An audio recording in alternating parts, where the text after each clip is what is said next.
Hi, so I just want to take some time to review the brand new Hexadiver update in Voltex, all of the content within the update, and give my general opinion on both the songs and the charts and everything included in the update. I'm going to go over how the Hexadiver system works briefly in this video, and then go over my opinions on the songs added in the update, and also go over the charts. This is the first of my content reviews for Voltex, and I might do more of these in the future if they are requested. I do tell you though that any opinion that I say, regarding either songs or charts mentioned, is personally my own opinion, and you are definitely allowed to disagree or agree with what I said. Now that we got the disclaimers out of the way, let's go ahead and talk about how Hexadiver works. So Hexadiver is the brand new unlock system that was introduced for Voltex 9th KAC, and it's pretty much the best way to describe it in a short sense is if it was Omega Dimension and Blaster Gate, but they were pretty much combined together. How Hexadiver works is fairly simple. When you select a song, you're able to pick the song's Hexadiver rate, which is 1 through 5, and the higher your Hexadiver rate is, that means that the more of the song will be unlocked for you. But at the same time, the further you go up into 1 through 5, the harder the song's gauge becomes and punishes you a lot more for errors. The comprehensive damage table for everything is right here. If you want to look at this for yourself, I will have this down below in the description for you to look at, English translated for my English viewers out there,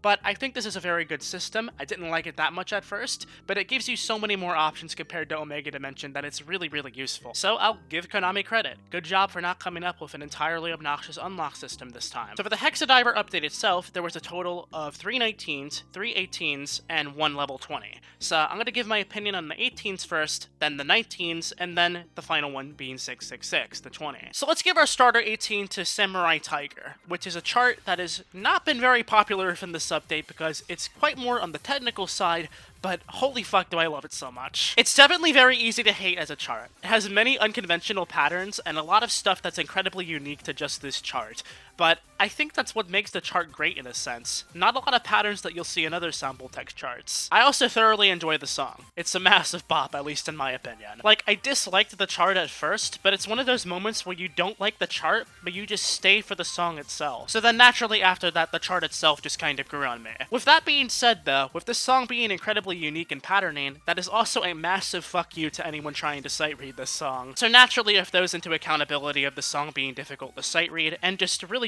technical, it's very easy to see why people would dislike it.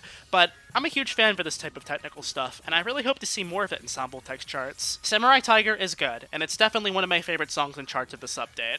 The next 18 to go over in this update is Catharsis. And I gotta say, just flat out, holy shit, this chart is so good. I was intentionally very worried about Catharsis because as soon as the instructions for Hexadiver came out, Catharsis was used for an example, and the effector of the song was Amaze, or Akizuki. The reason I came into this with doubts is because I don't really like Akizuki's charts that much. However, how he charted Catharsis is just so well. It's definitely his best chart that he's ever made for Voltex. The song itself, though, I'm not really that head over heels for it. A lot of Yuzi's songs that are in Voltex kind of have very similar structuring, so it feels like something I've already seen before. To me, the chart carries the song very heavily. If this song had a bad chart, I really would not go out of my way to play it that much. Akizuki was also very nice and made the 120 BPM slowdown at the end of the song not incredibly obnoxious like a lot of other Yuzi's songs. Overall, it's a really good chart, just I don't really care that much about the song.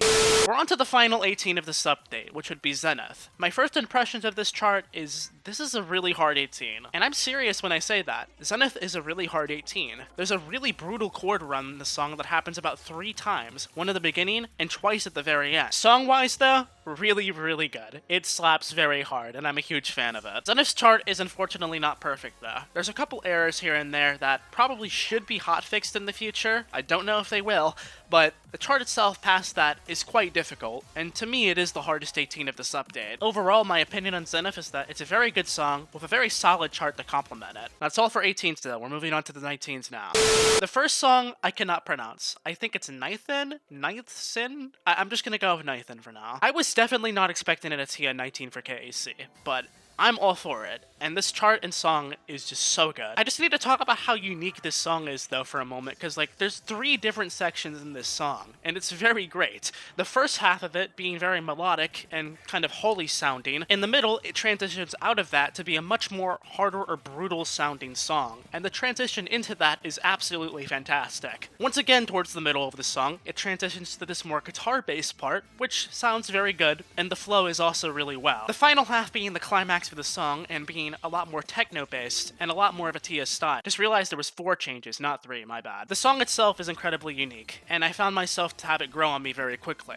Now, the chart itself, I like it. Very nice and balanced in 19, around a mid-tier ranged one, some sight read killer parts, but overall, good song, good chart, can't really complain about it. And yes, this is the same guy that made Firestorm. I definitely look forward to seeing more Tia ensemble text. This is a great representation for his style, and also an amazing chart to complement it.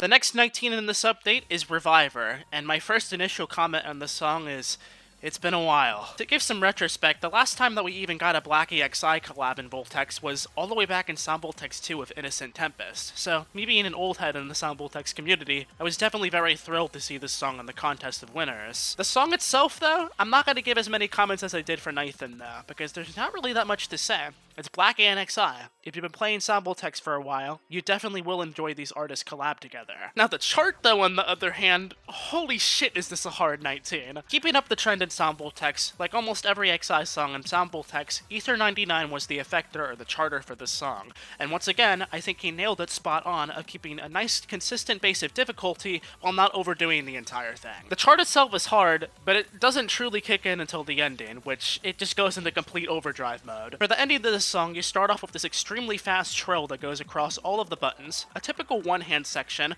but then after this one-hand part, you're greeted with a very complex, very fast laser section, which it's not impossible, but it's pretty fucking fast. The ending is the true killer of this song, putting Bang & Burst Gravity to shame. Overall though, I do believe that Reviver is a really solid song and chart. Camellia, you bastard, you seriously made Discontrolled too? Being fair with myself, I knew this shit was coming as soon as I heard the song preview during KAC.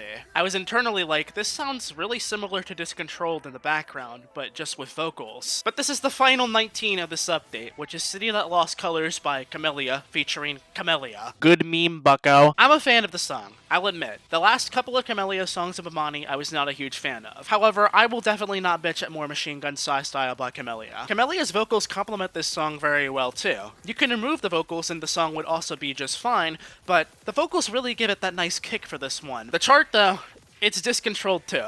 Just flat out gonna say it. It's not as hard as Discontrolled, but I would say it is Discontrolled Galaxy if it was a lot more technical. It is a pure power tech chart. There's stuff in this song that has never been seen before on other Voltex charts, like these 24th note jacks on a hold. I think comparing City That Lost Colors to Discontrolled here, City That Lost Colors is a lot more based on technicality, whereas Discontrolled Galaxy is a much more power-intensive chart. And once again, Camellia did an amazing job giving an awesome chorus to the song.